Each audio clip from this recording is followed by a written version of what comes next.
तर मित्रांनो, तुम्ही देखील मागेल त्याला सौर कृषी पंप योजनेअंतर्गत अर्ज भरला असेल किंवा तुम्हाला भरायचा असेल तर त्याविषयी नवीन जी आर आला किंवा नवीन अपडेट आलेले आहे। तर महाराष्ट्राचे लाडके नवीन मुख्यमंत्री म्हणजे देवेंद्र फडणवीस यांनी नवीन जी आर काढलेला किंवा त्यांनी नवीन इंटरव्ह्यू मध्ये सांगितलेले की त्यांच्याकडे 5 लाख अर्ज आलेले, परंतु सोलर पंपचा 8 लाखाचा कोटा हा शिल्लक आहे। त्यामुळे आता मागेल त्याला सौर कृषी पंप योजनेअंतर्गत प्रत्येकाला सोलर देणे हे शक्य झालेलं आहे। तर ते आता जवळपास 1.5 वर्षांमध्ये 50% शेतातील विजेचं जे काही आहे ना, जे प्रॉब्लेम आहे ते सॉल्व्ह करणार आहेत। म्हणजे तुम्हाला 8 लाख कृषी पंप योजनेचे पंप हे वाटप करण्याचा त्यांनी निर्णय घेतलेला आहे। तर तुम्ही देखील अर्ज भरला नसेल तर त्यासाठी नियम मोठे काय आहेत हे तुम्हाला आजच्या व्हिडिओमध्ये सांगणार आहे। तर आता कुठलीही अट किंवा कुठलेही नियम लागणार नाही। तुमच्या शेतामध्ये विजेचे कनेक्शन असेल तर काय करायचे किंवा तुमच्याकडे जर कोणता डॉक्युमेंट नसेल तर काय करायचे या व्हिडिओमध्ये आपण सांगितलेलं आहे। त्यामुळे व्हिडिओला तुम्ही पूर्णपणे बघा।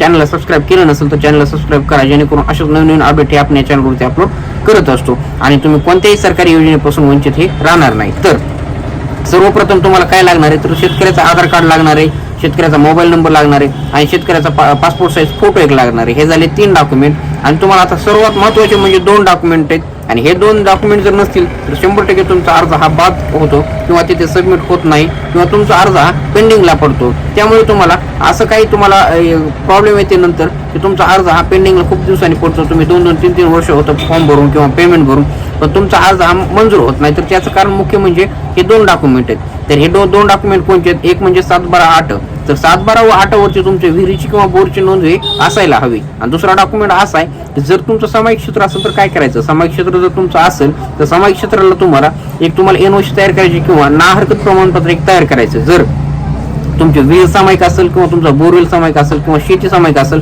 तर दुसऱ्या शेतकऱ्याकडून एक ना हरकत प्रमाणपत्र तयार करून घ्यायचंय आणि त्यावरती लिहिलेलं असतं की मी कोणतीही शासकीय योजना जर याचा लाभ घेत असेल तर दुसऱ्या शेतकऱ्याला त्याच्याविषयी काहीही अडचण नाहीये असं ना हरकत प्रमाणपत्र असतं आणि त्या प्रकारे तुम्ही एक ना हरकत प्रमाणपत्र तयार करून घ्यायचं, जेणेकरून त्या शेतकऱ्याची संमती हे त्या प्रमाणपत्रावरती असेल। आणि या प्रकारे हे 2 डॉक्युमेंट खूप महत्त्वाचे आहेत आणि हे 2 डॉक्युमेंट जर तुम्ही व्यवस्थितरित्या अपलोड केले तर तुम्हाला सोलरचं कनेक्शन हे लवकरात लवकर भेटतं। तर या प्रकारे तुम्ही फॉर्म भरायचा। जर तुम्हाला फॉर्म भरता येत नसेल कसा भरायचा, आपण व्हिडिओच्या डिस्क्रिप्शन बॉक्समध्ये जातो, मी तिथे एक लिंक दिलेली आहे, त्यावरती क्लिक करा।